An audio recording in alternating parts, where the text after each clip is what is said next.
Good morning, students. Welcome back to the accountancy classes. So our today's topic in our chapter retirement or death of a partner. So we have today's topic, that is revaluation account and the treatment of reserves and the various balances of journal reserve like profit and loss account. So as you know that this topic we have already covered in the previous two chapters. So it means ये chapter में ये topic फिर से repeat हुआ है. हमने admission में भी देखा था कि वो topic as it is same है हर सिचुएशन में. पार्टनरशिप में ये टॉपिक चाहे रिवैल्यूएशन अकाउंट हो या फिर ट्रीटमेंट ऑफ रिजर्व हो, बिल्कुल सेम एज इट इज़ जो हमने पहले चैप्टर में, जो सबसे पहले हमारे बुक में हमने किया था क्वेश्चन, आप ही की बुक का हमने टॉपिक किया था change in profit sharing ratio. तो एज इट इज़ बिल्कुल सेम जो टॉपिक हमने रिवैल्यूएशन और रिजर्व का डिटेल्ड में उस चैप्टर में किया था, बिल्कुल सेम वही एडमिशन में है और वही रिटायरमेंट और डेथ ऑफ अ पार्टनर में टॉपिक है. सो हम उन्हीं के बेसिस पे टू क्वेश्चंस करेंगे आज. That is question number 23 and question number 26 of your book.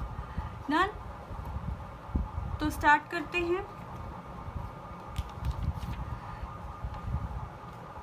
Question number 23. तो हम क्वेश्चन रीड करते हैं. रिवैल्यूएशन अकाउंट के बेसिस पे है. हमें X and Y Z are 3 partners दे रखे हैं. उनकी रेशियो बता रखी है जिसमें से जेड जो है रिटायर हो चुका है. रिटायरमेंट के दौरान कुछ एडजस्टमेंट है. स्टॉक, फर्नीचर, मशीनरी और डेटर्स में कुछ चेंजेस आए हैं. इन द सेम वे हमारे पास एक अनरिकॉर्डेड इन्वेस्टमेंट आई है और एक बिल पेबल है. इन 6 सिचुएशंस में हमें एंट्री पास करनी है. तो स्टार्ट करते हैं ये question. That is question number 23 of your book. तो लिखते हैं क्वेश्चन नंबर 23.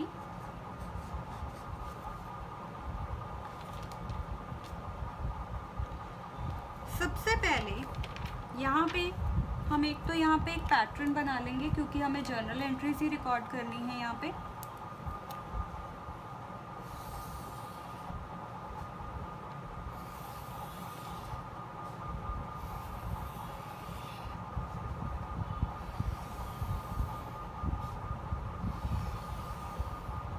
डन. रुपीस. सबसे पहले क्या है हमारे पास कि जो हमारा फर्नीचर है वो इंक्रीज हो गया है. तो एंट्री क्या होगी? एसेट इंक्रीज हो गया है तो एंट्री हो जाएगी furniture account debit to revaluation account A part में. क्योंकि एसेट इंक्रीज हुआ है तो वो डेबिट होके रिवैल्यूएशन अकाउंट में डल जाएगी. अमाउंट है हमारे पास 12,000. बी पार्ट में हमें दे रखा है जो स्टॉक है वो रिड्यूस हुआ है बाय 10,000. तो वो ऑपोजिट एंट्री हो जाएगी. स्टॉक एसेट कम हुआ है तो स्टॉक ऑपोजिट हो जाएगा, डेबिट वाली आइटम क्रेडिट हो जाएगी.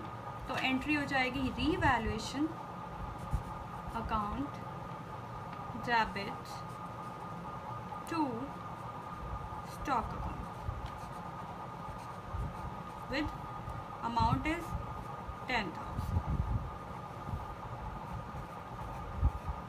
थर्ड सिचुएशन में हमें दे रखा है मशीनरी जो है वो 10% से रिड्यूस हो गई है. तो सेम वे एसेट हमारा रिड्यूस हो गया है तो entry will be revaluation account debit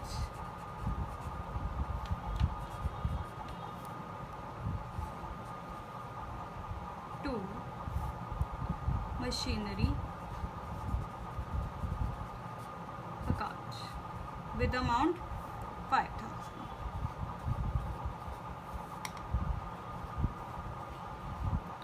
Then next entry है डी पार्ट में हमें दे रखा है कि हमारे पास डाउटफुल डेट की प्रोविजन क्रिएट करनी है. 40,000 का 5% क्रिएट करना है.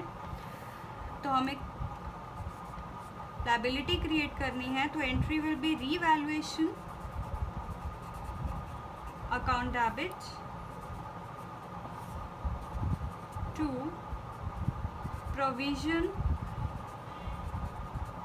for doubtful debt account with 2000.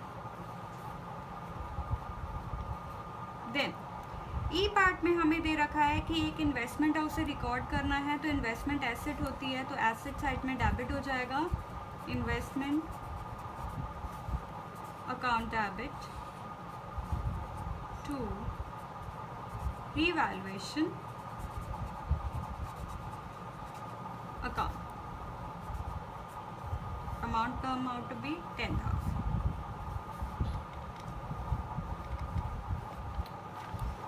F part आ गया हमारे पास.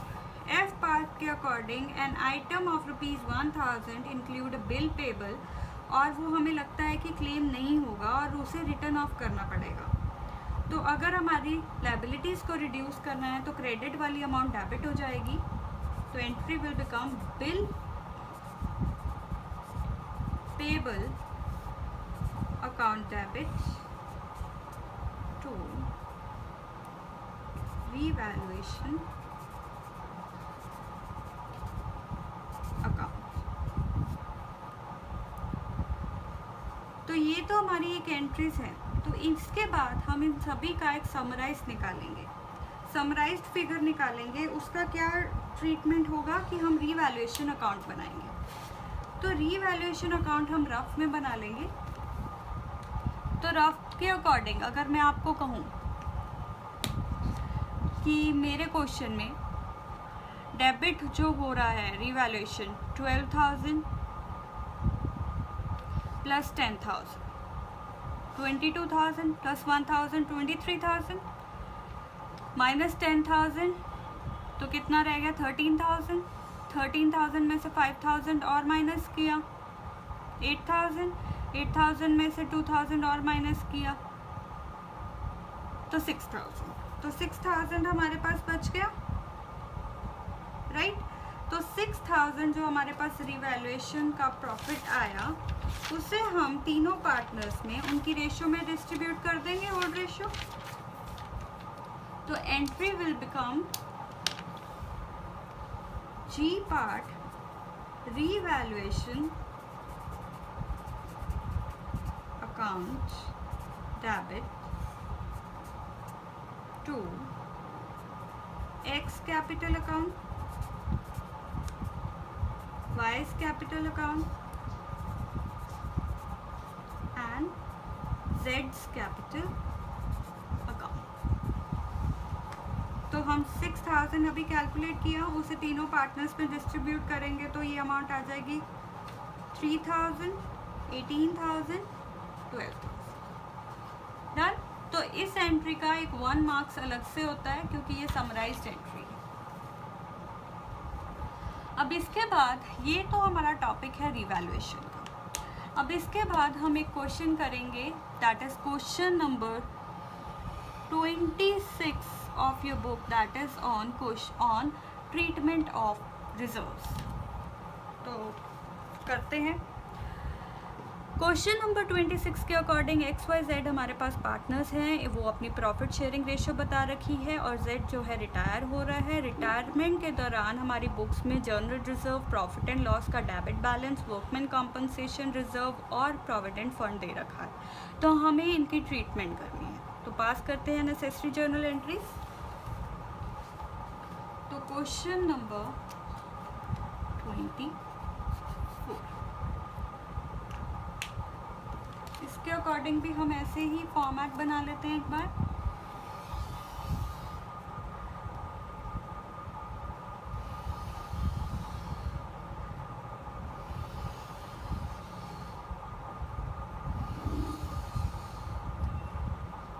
डन. फॉर्मेट के अकॉर्डिंग हमारे पास सबसे पहले क्या है, जर्नल रिजर्व का बैलेंस है. तो जनरल रिजर्व क्रेडिट बैलेंस होता है तो एंट्री पास हो जाएगी, डेबिट हो जाएगा वो. General reserve account debit,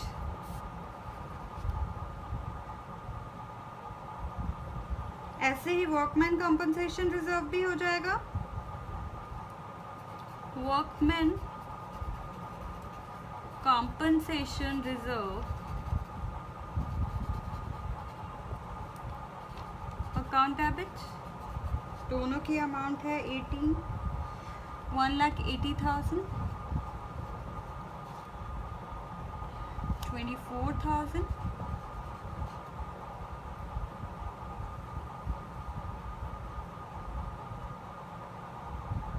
right. इन दोनों को अगर हम इन दोनों का टोटल करें तो 2,04,000 बन गया।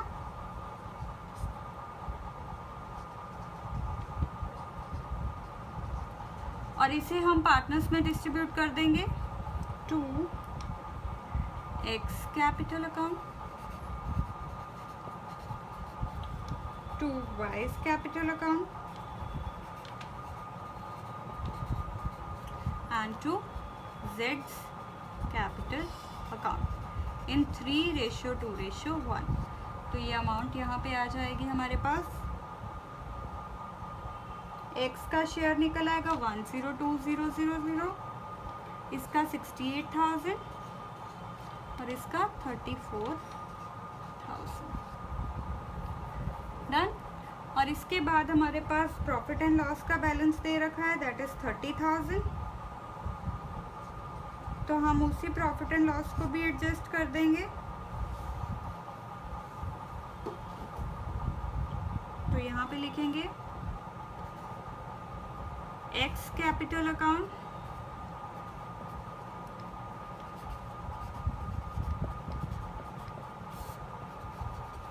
वाइज कैपिटल अकाउंट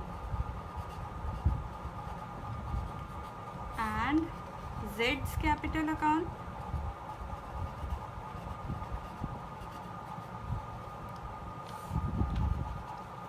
टू क्या है प्रॉफिट एंड लॉस का डेबिट बैलेंस। तो प्रॉफिट एंड लॉस अकाउंट, तो 30,000 को 3:2:1 में अगर डिस्ट्रीब्यूट करेंगे तो अमाउंट आ जाएगी 15,000, 10,000 and 5,000। Done. So this is all about our question, that is question number 26 of your book. So these are the summarized question और इन्हीं क्वेश्चन में आपका topic that is revaluation account और ट्रीटमेंट ऑफ रिजर्व, जिसका बहुत ही basic topic आपका इस chapter में कवर होगा।